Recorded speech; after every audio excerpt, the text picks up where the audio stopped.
ఎరుక లక్షణము 8. తనువు జగంబులు రెండును వినుమాయి రెంటిలోన నీరెండహముల్ పెనుమాయ 4 గలసియు గణనాయను ఎరుక రూపు గణరామాయన్న. ఇది తెలసిన ఘనులేవరన్నా ఘనమైన పరిపూర్ణమున ముందెన్నడూ లేక ఘనమైన పరిపూర్ణమున ముందెన్నడూ లేక తను తానే నరుదించి తనువు జగములు నెయ్యే దునుముర గురువాక్కు చేతను తోచు బ్రహ్మాండంబు కలలో గనుమురాయే చోట గనపడదగును ఈలే నెరుక రూపు గణరామాయన్న. ఇది తెలసిన ఘనులేవరన్నా. జై నిజ గురుభ్యో నమః. శ్రీ నిజానంద పోలోజు వీరయాచార్య విరచితమైన శుద్ధని గుణతత్వ పరిపూర్ణ బోధామృత కందార్థ దరువులలో ఎరుక లక్షణమునందు ఈరోజు మనం 8వ మిత్ర కందార్థం. దీనికి మునుపు ఈ మాయబొమ్మ వ్యవహారం రమ్మని పిలవక వచ్చి అనేక బొమ్మలుగా రూపాంతరం చెందుతూ ఏ ప్రాయములో కూడా తన మూలమెరుగక వెళ్ళిపోతుంది నాయన, అది నాయన, దీని యొక్క నిజ లక్షణమని తెలియజేసినటువంటి గురుదేవులు ఇంకొక విషయాన్ని చెప్తున్నారు దీంట్లో. తనువు జగంబులు రెండును వినుమా ఈ రెంటిలోన నీ రెండహముల్ పెనుమాయ 4 గలసియు గణనాయను ఎరుక రూపు గణరామాయన్న. ఇది తెలసిన ఘనులేవారన్నా. కృష్ణప్రభుల కందార్థాన్ని సాటిపరిచేటువంటి కందార్థం. తనువు జగంబులు రెండును. ఇక్కడ తనువు జగంబులు అంటే తనువు అనబడేటువంటిది పిండం,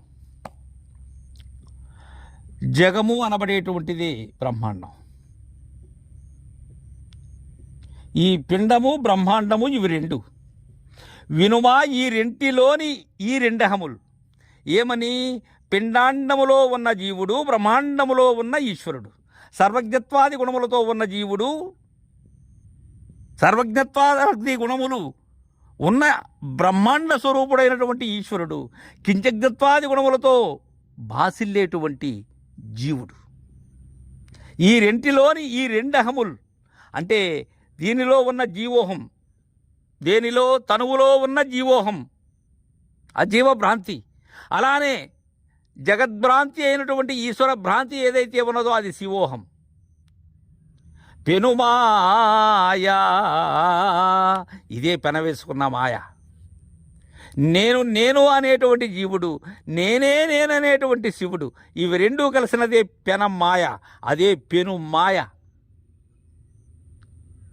ఈ 4 కలిసియు గణనాయను ఎరుక రూపు గణరామాయన్న. ఈ ఎరుక రూపు ఇక్కడే ఉన్నది శిష్య, మరెక్కడా లేదు. నేనే ఎరుక. కారణం ఏంటంటే జీవతరువులైనటువంటి స్థూల సూక్ష్మ కారణ మహాకారణ శరీరములు నేనే, దానిలో ఉన్న ప్రత్యేగాత్మను నేనే.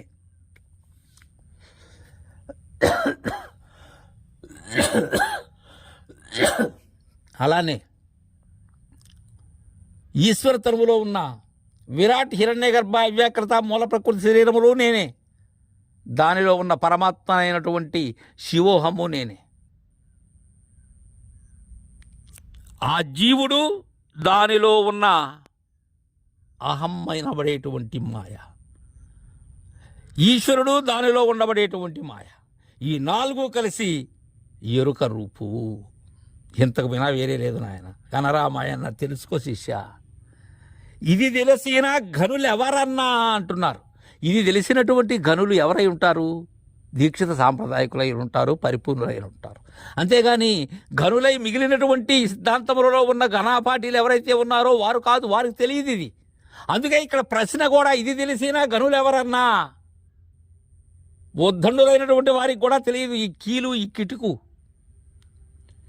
ఘనమైన పరిపూర్ణమున ముందెన్నడు లేక తను తానైన రూదించి తనువు జగములు నయ్యే. ఘనమైన పరిపూర్ణమున ముందెన్నడూ లేక, ఏ కాలముందా పరిపూర్ణమునందు ఇది పుట్టము లేదు, గిట్టను లేదు. పుట్టుటము భ్రమే, గిట్టటము భ్రమే. ఉన్న పరిపూర్ణము ఎల్లప్పుడూ ఉన్నది, దానిలో లేక తోచినటువంటిదే ఈ ఎరుక. తను తానైన రుదించి తనకు తానుగా వచ్చినది, పిలవని పేరంటమై వచ్చినది, తనువు జగములు నయ్యే. అయితే బిందు రూపంగా వచ్చింది, బిందు రూపంగానే ఉన్నదా ఇది? బిందు రూపముగా వచ్చినటువంటిది, బిందువై అరుదించినటువంటిది.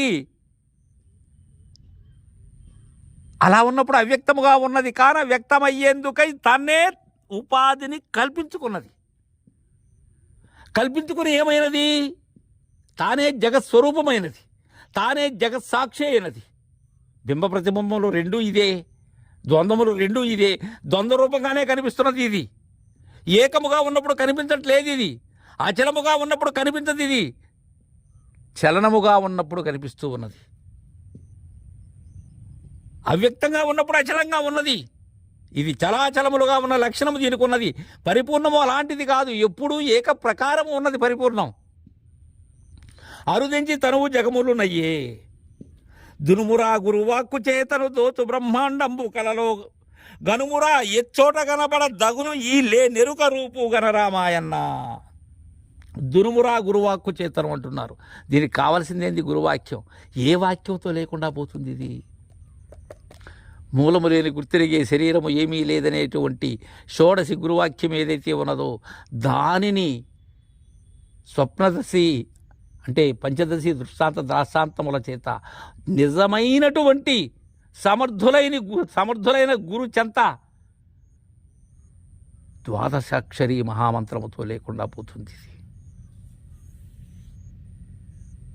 ఆ గురువాక్యం చేత పోతుంది. 43 అక్షరములే దీనికి నివారణ మంత్రం. దోచు బ్రహ్మాండంబు కలలో గనుమురా. దీన్ని ఎక్కడ చూడబట్టున్నాడు? ఈ బ్రహ్మాండాన్ని అంతా కలలోనైనా. కలలో గనుమురా. ఎలా కనమంటున్నాడు? కలలో. కలలో తోచిన రూపము ఎలాంటిదో అలాంటిదే కనమంటున్నారు. విపరీతార్థాలు తీసుకోకూడదు. కలలోనే కనాలి దీన్ని. ఏమని? కలలాంటిదని. కలలాంటిదని కన్నప్పుడే ఇదేమవుతుంది? మెలకువలోకి వచ్చేస్తుంది. మెలకువలో మళ్ళీ కల ఉన్నదా? లేదు. కలలో కనుమురా ఎచ్చోట కనపడదగును ఈ లేనెరుక రూపు. మేల్కొన్న తర్వాత ఇంకెక్కడున్నది కళ? ఈ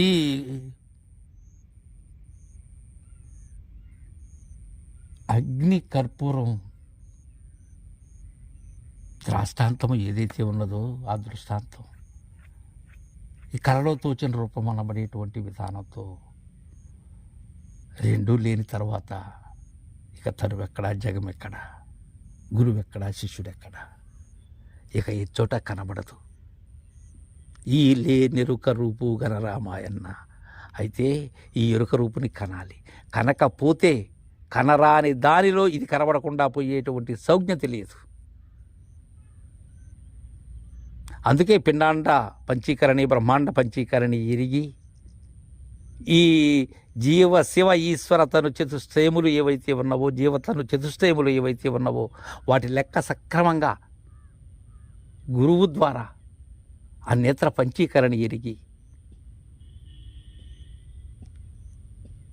దీని యొక్క లేని విధానాన్ని దృఢం కావాలి.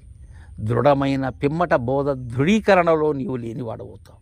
ఇది తెలిసిన గనులెవారన్నా, ఇది తెలిసినటువంటి వారు గనులయ్యే ఉంటారు. అయితే ఇంత తెలిసినటువంటి గనులు ఎవరైనా ఉన్నారా అంటే లేరు. లేరు అంటే ఎవరు? మిగిలినటువంటి మతముల వారు. శివరామ దీక్షిత సిద్ధాంతంలో వారు కాదు ఇక్కడ. దీని తరువాత మిత్రకందార్థం రేపు ముచ్చటించుకుందాం. జై గురుదేవా.